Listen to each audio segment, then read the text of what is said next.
नमस्कार दोस्तों, मैं हूं आपका दोस्त शत्रुघ्न गौतम। आप सभी मित्रों का आपके अपने यूट्यूब चैनल पर स्वागत है। इस वीडियो में हम लोग बात करने वाले हैं निष्ठा मॉड्यूल के अंतिम प्रशिक्षण का। ये अंतिम चरण है और इसका ये अंतिम मॉड्यूल है, तो इस पे हम लोग इसकी गतिविधि 1 और 3 के साथ साथ अंतिम प्रश्नोत्तरी भी हम लोग इस वीडियो में देखने वाले हैं। इस मॉड्यूल का नाम है अधिकारों की समझ, शोषण और पॉक्सो अधिनियम 2012।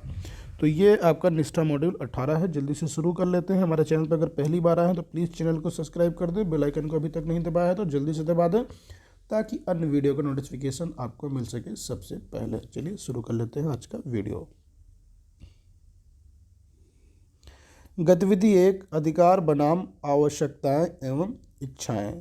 तो ये हम लोग मॉड्यूल 18 के गतिविधि 1 यहाँ पे देखने वाले हैं, जिसमें आपके 5 प्रश्न रहेंगे। इसमें आपको गतिविधि 1 में दिया गया है सही और गलत आपको बताना है। चलिए शुरू कर लेते हैं वीडियो। पहला है, बच्चों की राय परिपक्वता या अनुभव पर आधारित नहीं है, इसके लिए उनके मत को उनके संबंध में नहीं लिया जा सकता है। गलत पे टिक करेंगे, बढ़ेंगे आगे।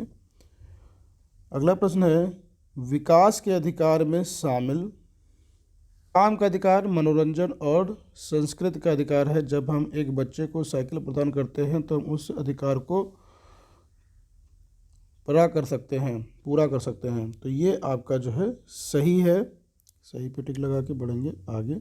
अगला प्रश्न है, सभी अधिकार किसी जरूरत या चाह से संबंधित नहीं है। तो ये आपका गलत है।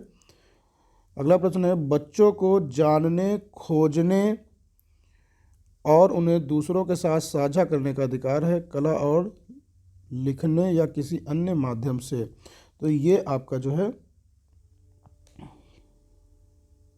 सही है। सही पे टिक लगा के बढ़ेंगे आगे।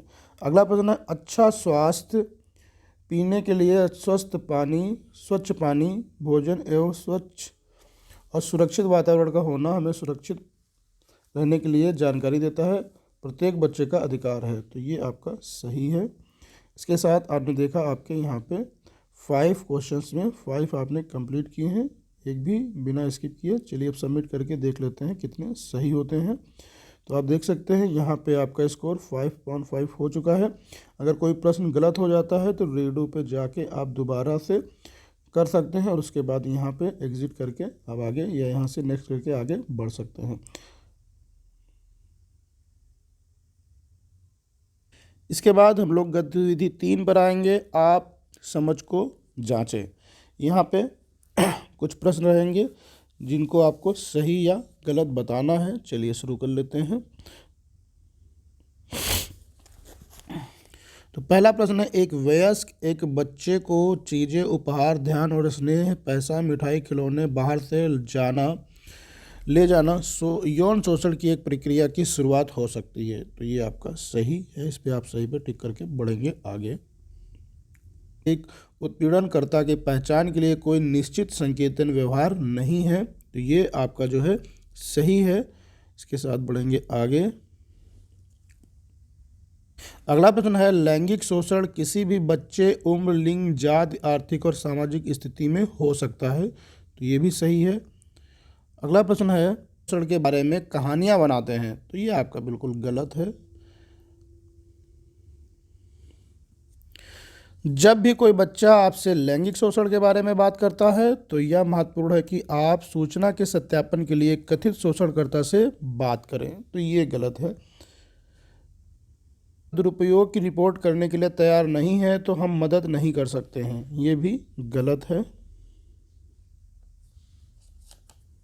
शोषण किसी ऐसे व्यक्ति द्वारा किया जाता है जो बच्चे के लिए अजनबी हो। तो ये आपका गलत है।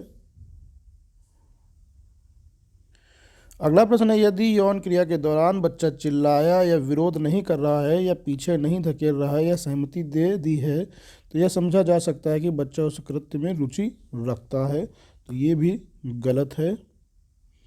लैंगिक शोषण आमतौर पर अंधेरे परित्यक्त स्थानों में होता है। तो ये गलत है। अगला है, बच्चे विशेषकर लड़कियां जो बाहर जाने वाली बातूनी शारीरिक रूप से स्पष्टवादी होती हैं अक्सर यौन शोषण को आकर्षित करती हैं। तो ये भी आपका गलत है। तो यहाँ पे इस तरीके से आपने 10 में से 10 प्रश्न कंप्लीट कर लिए हैं। चलिए इसको सबमिट करके चेक कर लेते हैं कितने सही होते हैं।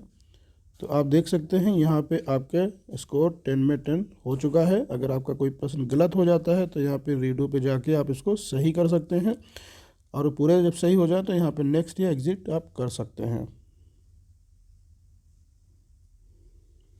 अब हम लोग इस भाग की अंतिम प्रश्नोत्तरी देखने वाले हैं, जिसमें 10 प्रश्नों के उत्तर फटाफट हम लोग कंप्लीट करेंगे। पहला प्रश्न है,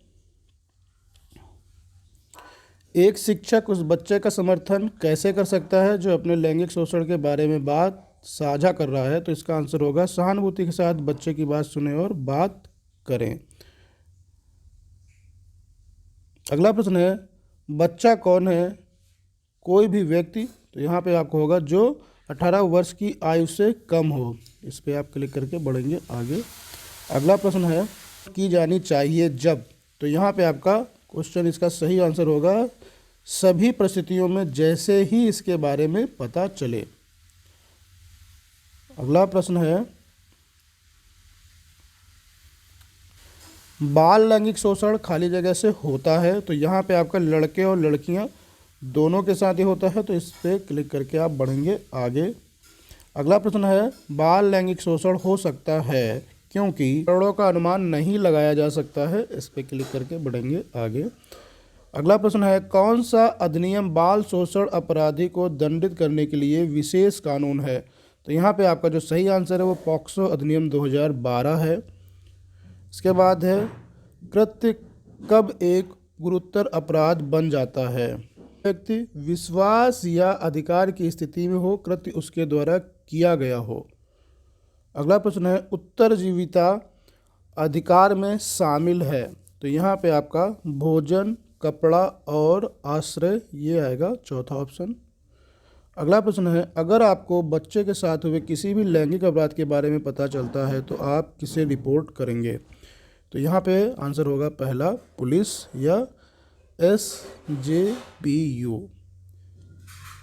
किसी बच्चे को नग्न चित्र दिखाना का इसमें सही आंसर होगा लैंगिक शोषण में आएगा। इस तरीके से आपने देखे यहाँ पे 10 क्वेश्चन में आपने 10 के आंसर दिए हैं, एक भी स्किप नहीं किया है। चलिए उसको सबमिट करके चेक कर लेते हैं। तो आप देख सकते हैं आपके 10 में 10 स्कोर हो चुका है। अगर कोई भी क्वेश्चन किसी कारणवश छूट जाता है या गलत हो जाता है तो रीडो पे जाके आप फिर से सही कर सकते हैं। जब सही हो जाए तभी आप यहाँ से एग्जिट करें। वीडियो पसंद है तो प्लीज़ हमारे चैनल को सब्सक्राइब कर दें, बेल आइकन को दबा दें ताकि अन्य वीडियो के नोटिफिकेशन आपको सबसे पहले मिल सके। Thank you for watching this video.